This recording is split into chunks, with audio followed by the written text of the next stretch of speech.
అందరికీ నమస్తే. దేశ అత్యున్నత న్యాయస్థానం సుప్రీంకోర్టు ఇటీవల ఒక సంచలనమైనటువంటి తీర్పునైతే వెల్లడించడం జరిగింది.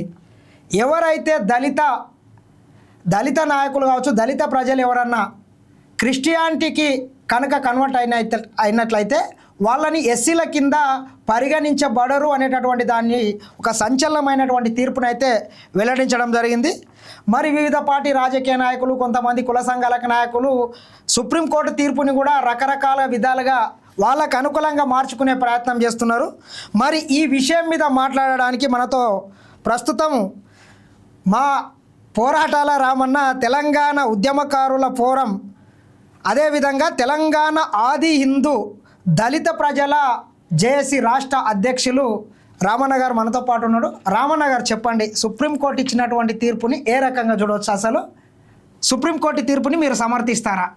ముందుగా SNTV ఛానల్కు ధన్యవాదాలు తెలియజేస్తూ, తమ్మి చాలా రోజులైంది మనం కలవక. అన్న ఓకే, మంచి సబ్జెక్టు మీద మీరు అడుగుతూ ఉన్నారు. దానికి సమాధానం ప్రజలకు విన్నవించే విధంగా మీ ఛానల్ ద్వారా పోవాలని విజ్ఞప్తి చేస్తూ, ఈరోజు నా పేరు పోరాటాల రామన్న. నేను తెలంగాణ ఆది హిందూ దళిత ప్రజల జేఏసీ చైర్మన్. దాంట్లో తెలంగాణ ఉద్యమకారుల దళిత ఫోరం ఆధ్వర్యంలో 23 సంఘాలతోటి మేము జేఏసీ ఏర్పాటు చేయడం జరిగింది అని చెప్పి ప్రజలకు విజ్ఞప్తి చేస్తాను. ఓకే,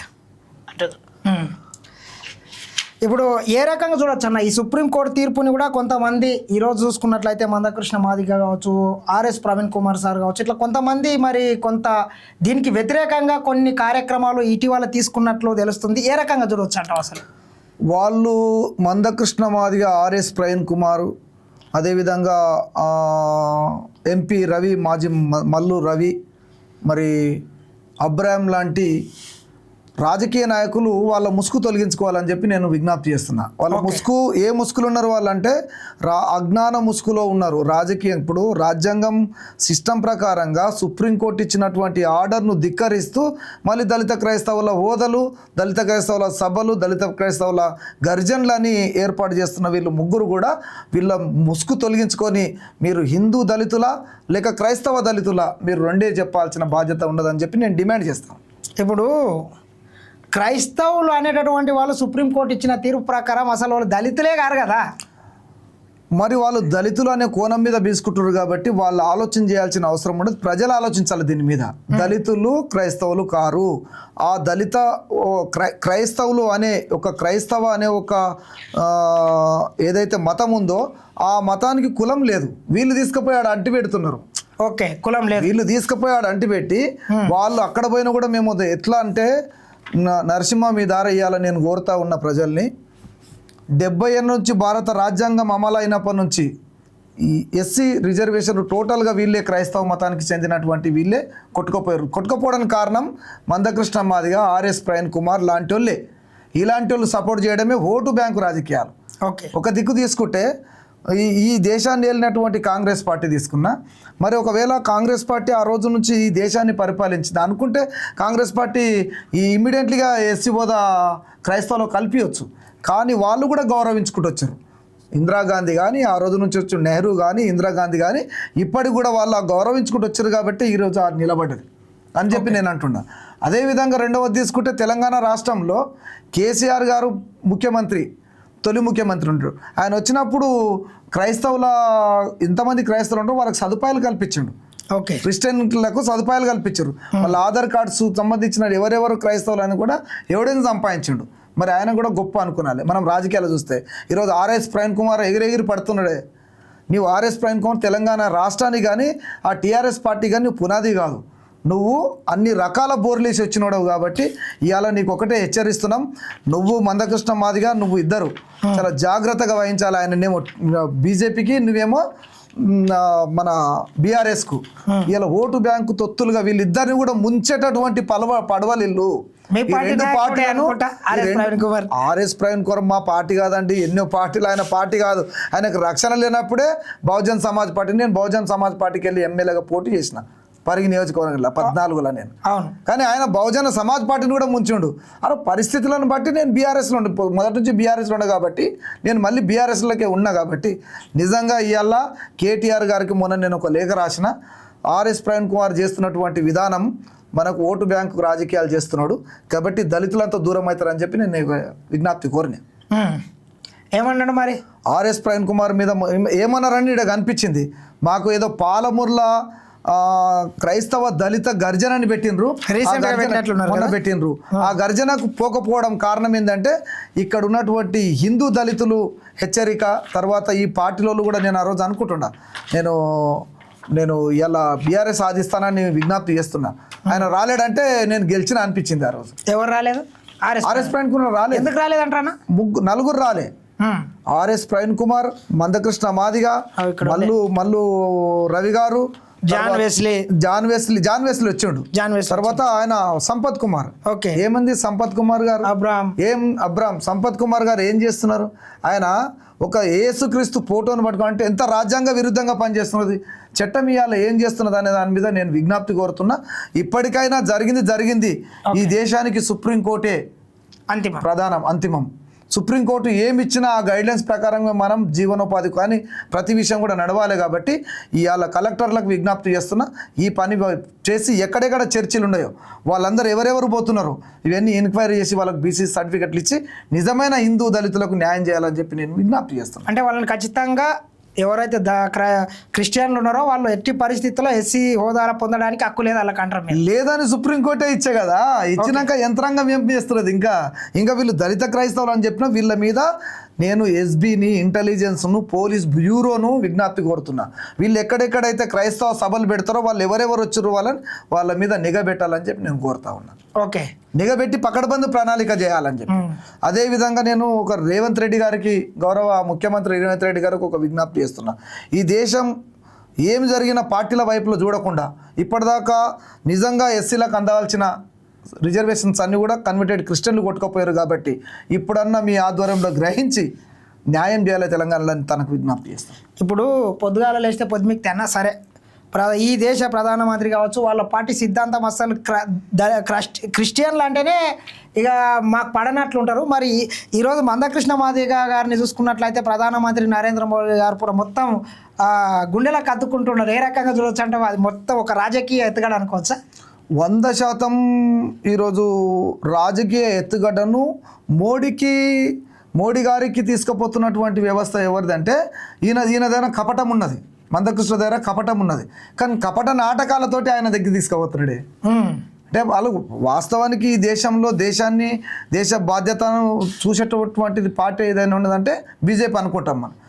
ఈరోజు మోడీ గారు ఉండని, రేపు ఇంకో మోడీ గారు పోయినాక ఇంకోరు రాని, వాళ్ళు ఒక స్థానం ఉన్నది. ఈ దేశానికి హాని జరగొద్దు అనేది ఉండదు. కానీ ఈయన వలన హాని జరుగుతున్నది, ఇది గ్రహించాలి బీజేపీలు అని చెప్పి నేను కోరుతా ఉన్నాను. మందకృష్ణ వలన జరుగుతుంది. కానీ జాతికి అన్యాయం జరుగుతున్నదని, ఈ జాతికి అన్యాయం జరుగుతుందని ఈ స్థానంలో కింది స్థానంలో ఉన్న బీజేపీ వాళ్ళందరూ కూడా, బీజేపీ నాయకులు వార్డు మెంబర్ నుంచి మొదలు పెడితే గ్రామ స్థాయి నుంచి పై స్థాయి వరకు మోడీ గారికి చెప్పాల్సిన బాధ్యత ఉన్నది మందకృష్ణ మీద. మందకృష్ణ ఎందుకంటే ఈయన వలన మొత్తం నిజమైన హిందూ ఓట్లు అన్ని పోతాయి. ఓకే. ఎందుకు పోతాయంటే ఈయన క్రిస్టియన్ ఆల్రెడీ నిలబడి ఉన్నాడు కదా. నేను రాజ్యాంగ విరుద్ధంగా మాట్లాడుతున్నాను కదా మందకృష్ణ. నువ్వు ఇన్నిసార్లు 2 సార్లు కోర్టు తీర్పిచ్చినా కూడా నేను ఇంకా నిలబడతా అంటే ఏ ధైర్యం అది? మోడీ గారి ధైర్యమా? అనుకోలే కదా. మరి ఇది ఏమనాలి అన్నట్లు. ఇప్పుడు మోడీ గారి ఆధ్వర్యంలోనూ నిజమైన హిందూ దళితకు అన్యాయం జరుగుతుందా, లేక సుప్రీంకోర్టు ఇచ్చినటువంటి నిజాయితీగా సుప్రీంకోర్టు ఇచ్చిన గైడ్లైన్స్ను ఫాలో చేసి వాళ్ళకు న్యాయం జరుగుతుందా హిందూ దళితులకు అనే దాన్ని చూసుకుంటూ పోదాం అనేది ఆలోచిస్తాను. ఈ మందకృష్ణ వ్యవహారము చూసుకుంటూ పోదామని ఆలోచిస్తున్నా. అందుకే నేను బీజేపీ నాయకులను కోరుతున్నా, ఇమ్మీడియట్లీగా మీరు ఈ స్థానం నుంచి మోడీ గారికి పోయే విధంగా మందకృష్ణ మీద ఈ విషయంలో నిజమైన దళితులకు అన్యాయం జరుగుతుందో ఆయన వన్ సైడ్ నిలబడ్డాడని చెప్పాల్సిన అవసరం ఉన్నది. హిందూ దళితులకు అన్యాయం జరుగుతుందా అంటారు? చెప్పాలి. పొద్దుగాల లేస్తే పొద్దుమెక్కితే మేము హిందూ సేవకులం, మా పార్టీ హిందువుల కోసమే పుట్టింది అంటుంటారు. మరి హిందువులకు ఈరోజు ఇంత హిందూ దళితులకు వ్యతిరేకంగా జరుగుతుంటే మరి అటువంటి ఎవరి వల్ల అయితే వ్యతిరేక అన్యాయం జరుగుతుందో వాళ్ళనే ఈరోజు సంకలం పెట్టుకునే పరిస్థితి వచ్చింది, అంతే కదన్నా? 100% చేస్తున్నారు కాబట్టి ఓటు బ్యాంక్ ఎందుకంటే ఓటు బ్యాంక్ వీళ్ళు స్వతంత్రం వచ్చినప్పటి నుంచి అనుభవించినటువంటి వాళ్ళు ఎవరైతే రిజర్వేషన్ అనుభవించారో క్రైస్తవులు, మతం మారిన క్రైస్తవులు కాబట్టి ఇప్పటిదాకా కూడా వాళ్ళే అనుభవిస్తారు. వాళ్ళకి సర్టిఫికెట్లు ఏముంటాయి నరసింహ అంటే ఎస్సీ సర్టిఫికెట్ ఉంటుంది, వాళ్ళ పక్కన కాలంలో ఏముంటుంది అంటే హిందూ అని ఉంటుంది, కానీ క్రైస్తవులు గారీలు. అందుకే నేను పోలీసులను, ఇంటెలిజెన్స్ను, బ్యూరోను కోరుతున్నా, ప్రత్యేక బృందాలను కోరుతున్నా. వీళ్ళు ఎక్కడ సభలు పెడితే వాళ్ళ మీద ఆ ఐడెంటిటీ చేసేసి ప్రభుత్వానికి పంపాలని చెప్పి కోరుతున్నా. ఎట్లా ప్రభుత్వం ఇస్తుంది అది తెలుసు మాకు, ప్రభుత్వం ఇస్తుంది. ఇవాళ మోడీ గారు ఇవ్వకపోయినా ఒకవేళ మందకృష్ణ చూసి అది సైలెంట్లో పెట్టినా రేపు ఖచ్చితంగా వచ్చే ప్రభుత్వం మాత్రం తప్పకుండా ఇది అమలు చేస్తుంది. సుప్రీంకోర్టు ఆర్డర్ ఉన్నాయి కాబట్టి అమలు పరుస్తుంది.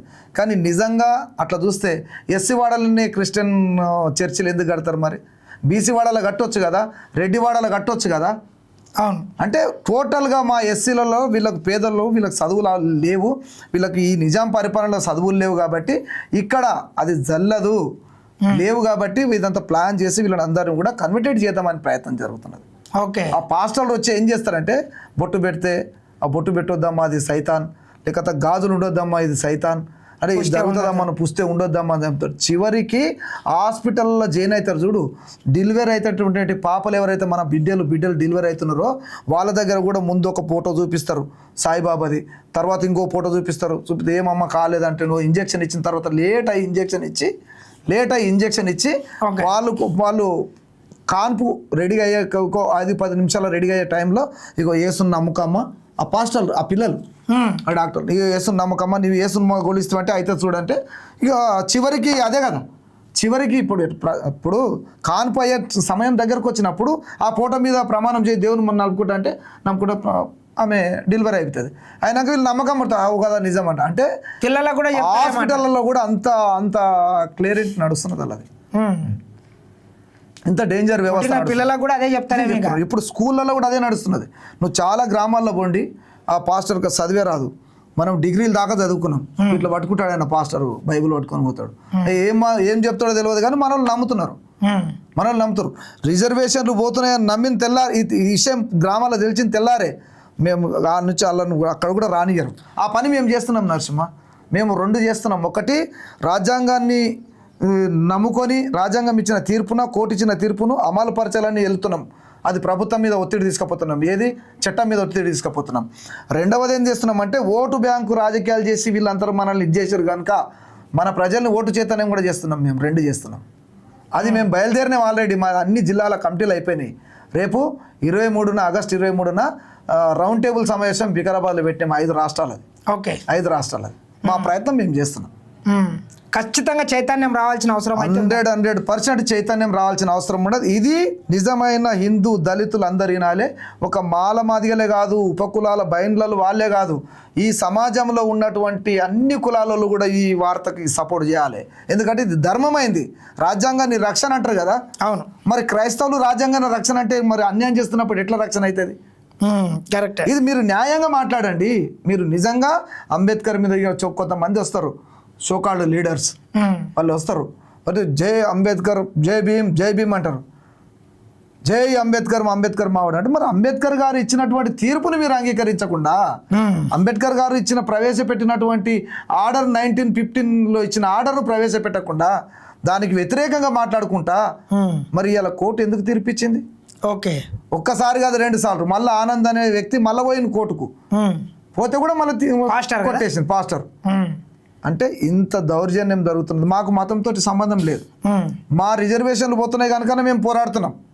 మాకు రిజర్వేషన్, మాకు మతంతో సంబంధం లేదు. అందరు కలిసిపోండి, మాకు ఇబ్బంది లేదు. ఓకే, కానీ మా రిజర్వేషన్లు పోతున్నాయి, మేము పోనీయం. పకడ్బంద్ ప్రణాళికతోటి మేము అడుగులేస్తున్నాం. జయం మనదే, విజయం మనదే. మాకు అందరు సపోర్ట్ ఉన్నారు. సరే, దాంట్లో మీరు అనుకున్నటువంటి లక్ష్యాన్ని ఛేదించాలి. ముఖ్యంగా ఏదైతే మీరు తెలంగాణ ఆది హిందూ దళిత ప్రజల జేఎస్ అని, అసలు ఈ పేరేందన్న డిఫరెంట్ చాలా. ఆది చాలామంది మార్కెట్ ఎట్టుందంటే ఈ ఎస్సీ ఎస్టీ లాంటివి అసలు హిందువులు గారనేటట్లు కొన్ని పార్టీలు ఈరోజు పరిగణిస్తున్నాయి. మరి ఇంత పకడ్బందీగా, ఇంత ఒక చైతన్యవంతంగా పేరు అయితే బాగా పెట్టిండ్రు అన్న. అసలు ఏంది ఇన్స్పైర్ ఏంది దీని వెనకాల? నేను అంటే కొన్ని విషయాల్లో చెప్పుకుంటారు కానీ నేను చెప్పుకోను. ఓకే, నాకు ఒక స్పష్టమైన శక్తి ఉంది నా ఎంబడి, ఓకే. అది ధర్మం. నేను నిజాయితీగా ఏదైనా కానీ ఏ కార్యం తీసుకున్నా, నేను గతంలో ఒక కార్యం తీసుకున్నా, ఆ కార్యం ఏంటంటే నేను కూడా అట్టడుగు వర్గాలకి వెళ్ళి వచ్చిన కాబట్టి నేను ఆ యొక్క అనగారినటువంటి వీళ్ళే ఈ యొక్క భవన నిర్మాణ కార్మికులుగా ఉంటారు, మా పేదలు ఉంటారని భవన నిర్మాణ కార్మిక సంఘాన్ని ఏర్పాటు చేసి అప్పుడు రాజశేఖర రెడ్డి ఉన్నప్పుడు మేము బ్రేక్ఫాస్ట్ చేసినాం, తప్పకుండా అది సాధించినాం. భవన నిర్మాణ కార్మికులకు కూడా ఒక గుర్తింపు తీసుకొచ్చినాం చట్టపరంగా, అందులో సక్సెస్ అయినాం. తెలంగాణ ఉద్యమంలో నేను 94 నుంచి తెలంగాణ ఉద్యమంలోకి అడుగులు వేసినాం, కొన్ని విషయాలు అటు ఇటు అయింది. టీఆర్ఎస్ పార్టీ పెట్టిన మొదటి నుంచి మేము నిలబడ్డాం, అట్లనే అది కూడా రాష్ట్రాన్ని సాధించినాం, అది విజయం దిక్చెళ్ళినాం. ఎందుకంటే నాకు ఇప్పుడు నేను ఏమనుకుంటున్నా, నాకు ఒక సపన ఏముందంటే ఆది అంటే మేమే హిందువులము, ఓకే. ఆది అంటే మేము జాంబవంతుని వారసులము, సృష్టికి మూలకర్త జాంబవంతుడు మన తాత, ఓకే. మన తాత వారసులం మనము, ఆది మేమే. ఈరోజు హిందువులని మళ్ళీ నేను వ్యతిరేకించా, అందరు వాళ్ళని కూడా బంధువులుగానే కలుపుకొని పోతా, కానీ మేము ముందు మా దాంట్లో ఇట్లా అన్యాయం జరుగుతుంది కనుకనే మేము ఆది అని జోడించవలసింది. రేపు 29 నాడు గుంటూరులో రేపు 29 నాడు ఆది జాంబవుని యజ్ఞంలో కూర్చుంటుండా నాకు అవకాశం దొరికింది. అంటే మేము ఆది హిందువులం, మేము పుట్టను చెట్టును మా మైసమ్మను పోషమ్మను మా ఎల్లమ్మను మా దేవతలను కొలిచేటటువంటి సాంప్రదాయం ఉండాలి. గ్రామ దేవతలను మేము మా తాన పంట పండితే పెద్ద దొరలకు పంట పండితే ముందు మా మాదిగలను మా మాల మాదిగలను తీసుకొచ్చి వాళ్ళని రౌండ్ పెట్టేసి మేమే పొలిమేర అది ఏది ఆ కుప్పకు రాశికి మేమే కడితే మనకు రాశి పక్కన పెట్టేది ఆ రోజులలో. అరే వీళ్ళు ధర్మం కలిగిన వాళ్ళని మన ఇంట్లో కూడా ఒక లక్ష్మమ్మ అని ఒక పూజ చేసేది ప్రతి సంవత్సరం. కానీ మేము ఆది హిందువులం, మేమే హిందువులం, ఆర్యులం కాదు మేము. అందుకే నేను అంత స్పష్టమైన భాష తీసుకుపోవడానికి కోసమే నేను ఆది హిందువులు. రైట్. రామన్న దీంట్లో చాలా బాగా పోరాడుతున్నాడు సార్. సరే రామన్న, ఇంకొక చిన్న విషయం మీద మాట్లాడు. దేశవ్యాప్తంగా గత నెల రోజులుగా అట్టుడుకుతున్నటువంటి విషయం, ఒకసారి దాని మీద కూడా మాట్లాడదాము. కాక్రోచ్ జనతా పార్టీ కావచ్చు, ఈ నీట్ పేపర్ లీకేజ్ విషయంలో నెల రోజుల నుంచి ఉద్యమం జరిగి కొన్ని వేల మంది ఢిల్లీ జంతర్ మంతర్తో పాటు ప్రధానమంత్రి నివాసాన్ని పార్లమెంటుని ముట్టడిస్తే తప్ప ఒక ఎడ్యుకేషన్ మినిస్టర్ రాజీనామా చేయడానికి ఇంత రాద్ధాంతం ఎందుకు చేసినట్లు? అసలు అంత అవసరం లేదు కదా.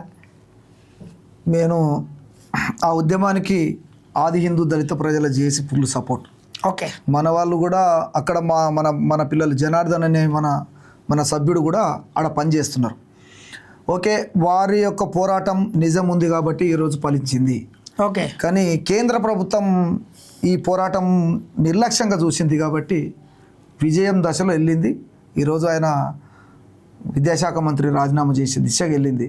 కాబట్టి ఏది ఏమైనా హక్కులు బాధ్యత కలిగినటువంటి న్యాయం, హక్కులు ఒక పోరాటంలో న్యాయం ఉంటుంది, కానీ దానికి ఒక కష్టం ఉంటుంది, కొన్ని రోజులు కష్టం ఉంటుంది. కాబట్టి వీళ్ళ పోరాటంలో న్యాయం ఉంది కాబట్టి అది లీక్ కావడం అది ధర్మమైంది కాదు.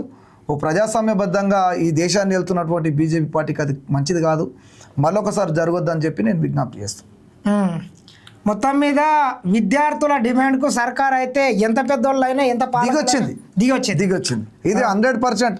ఈ విజయము విద్యార్థుల విజయము, ప్రజాస్వామ్య విజయము, రాజ్యాంగబద్ధమైన విజయం. అది విద్యార్థులు తలుచుకుంటే అసలు విద్యార్థులు తలుచుకుంటే అసలు ఎవడు ఈ దేశ నాయకులైనా తలవంచాల్సిందే కదన్నా. 100% చూడవచ్చు. చాలా మంది మీద కొన్ని వందల మంది మీద కేసులు పెట్టిండ్రు, లాఠీ చార్జ్ చేసిండ్రు, ఈ యొక్క ఉగ్రవాదులుగా వాళ్ళని టీచ్ చేసిండ్రు. అన్న చాలా వరకు బాధాకరం ఏంటంటే కొంతమంది బీజేపీకి సంబంధించినటువంటి కొన్ని మీడియా సంస్థలు ఏం చెప్తున్నాయంటే కొన్ని లక్షల కోట్ల రూపాయలు వచ్చి ఈ ఉద్యమాన్ని నడిపిస్తున్నాయని చెప్పింది. నేను ఈరోజు కూడా డిమాండ్ చేస్తున్నా మన ఆది హిందూ దళిత ప్రజల జేఏసీ తరపున ఎవరెవరి మీద అయితే కేసులు పెట్టిండ్రో ఇమ్మీడియట్లీగా కేసులని కూడా ఎత్తేయాలని చెప్పి నేను కేంద్ర ప్రభుత్వానికి విజ్ఞప్తి కోరుతున్నా. మంచి పద్ధతి కాదు జరిగింది. ఒకవేళ మీ దృష్టిలో ఏమున్నదో, మీ దృష్టిలో ఏదైతే ఉన్నదో దాంట్లో ఎవరైతే ఇంట్రైనర్ ఉంటే వాళ్ళ మీద చర్యలు తీసుకోండి, మాకు అభ్యంతరం లేదు. కానీ పిల్లల మీద పెట్టినటువంటి కేసులు తీసేయాలని చెప్పి కోరుతా ఉన్నాం. చాలా మంది పిల్లలు చనిపోయారు. వాళ్ళకు మరి చనిపోయినటువంటి వాళ్ళ కుటుంబాలకు కూడా ఆర్థిక సాయం చేయాలి, వారికి వాళ్ళ కుటుంబంలో ఉద్యోగాలు కూడా ఇవ్వాలని చెప్పి డిమాండ్ చేస్తా ఉన్నాం. ఇది దేశవ్యాప్తంగా జరుగుతున్నటువంటి ఇంకొకటి అన్న, ఇది ఒకటి విషయం మీద చూడండి. నిన్న తెలంగాణ రాష్ట్ర ముఖ్యమంత్రి వర్యులు గౌరవ రేవంత్ రెడ్డి గారు 21 సంవత్సరాలకే చట్టసభలకు యువకులు వెళ్ళేటట్లు అవకాశం కల్పించాలని అన్నారు. ఏ రకంగా చూడొచ్చు అన్న దీన్ని, ఈ విషయం మీద పోటీ చేసే అవకాశము ఎమ్మెల్యేలు కావచ్చు, ఎంపీలు కావచ్చు, ఇంతకుముందు 25 సంవత్సరాలు ఉన్నాయి కదా, అవును. 21 సంవత్సరాలకే దాన్ని తగ్గించాలి, ఆ రకంగా మేము చట్టం చేస్తామన్నారు. ఏ రకంగా చూడొచ్చు దీన్ని? 21 ఏండ్లకే చట్టసభలకు యువకులు రావడానికి అవకాశాలు అంటే 25 సంవత్సరాలు రాజ్యాంగబద్ధంగా ఉండే, కానీ 21 సంవత్సరాలు చేయడం అనేది కూడా మంచి పద్ధతే. ఇప్పుడు ఎందుకంటే పిల్లలు కూడా ఈ మధ్యలో చదువుకొని అటు ఇటు అవుతారు కాబట్టి వాళ్ళకు సమాజం పట్ల, సామాజిక న్యాయం పట్ల, ఈ చట్టం పట్ల అవగాహన రావాలని చెప్పి ముఖ్యమంత్రి గారు తీసుకున్నట్లున్నారు. ఓకే, మా దాని మీద మేము మళ్ళీ మేమంతా కూడా రేపు మీటింగ్లో చర్చించిన తర్వాత మేము అభిప్రాయం తెలియజేస్తాం. ఇది ఈరోజు రామన్న గారితో స్పెషల్ ఇంటర్వ్యూ. రామన్న, నీ సమయాన్ని ఇచ్చి మా దగ్గరకు వచ్చి మాకు తెలియని విషయాలను కూడా తెలియజేసినందుకు మరొకసారి ప్రత్యేక ధన్యవాదాలు. థ్యాంక్ యూ తమ్మి నరసింహ, ధన్యవాదాలు. ఓకే, మీరు కూడా ఇంకా ముందుకు పోవాలని చెప్పి నేను కోరుకుంటున్నా. ప్రజలు ఒకసారి ఆలోచన చేయాలి. న్యాయం, ధర్మం ఏదున్నా, కష్టాలు ఎన్నున్నా విజయ దశలో ముందుకెళ్తారు తప్పకుండా. కాబట్టి ఈరోజు మేము చేస్తున్నటువంటి న్యాయ పోరాటం అది నా ఒక్కనికి వచ్చేదేం లేదు, దాంట్లో నాకే పదవులు వచ్చేది లేదు. చాలామంది కూడా ఈ ఉమ్మడి 10 జిల్లాలో రేపు రౌండ్ టేబుల్ సమావేశం ఏర్పడుతున్నది వికారాబాద్ జిల్లాలో 23 తారీఖు ఆగస్టు నాడు ఆదివారం రోజున. దీనికి ప్రొఫెసర్ ఏకు తిరుపతి ముఖ్య అతిథిగా వస్తున్నాడు. అది చెంగయ్య అని మాలమానాడు నాయకుడు ఆంధ్ర నుంచి. మేము అన్ని కులాలను కూడా 5 రాష్ట్రాలకు ఏర్పాట్లు చేసినాం. కాబట్టి ప్రతి ఒక్కరు కూడా ఈ యొక్క చేస్తున్నటువంటి మా పోరాటానికి మీరు మద్దతు పలికి భవిష్యత్తులో న్యాయం విజయం సాధించే దిశగా ముందుకు తీసుకుపోతారని చెప్పి పేరున ప్రతి ఒక్కరికి విజ్ఞప్తి చేస్తున్నాను. Right, thank you. ఇది చూస్తూనే ఉండండి SN TV.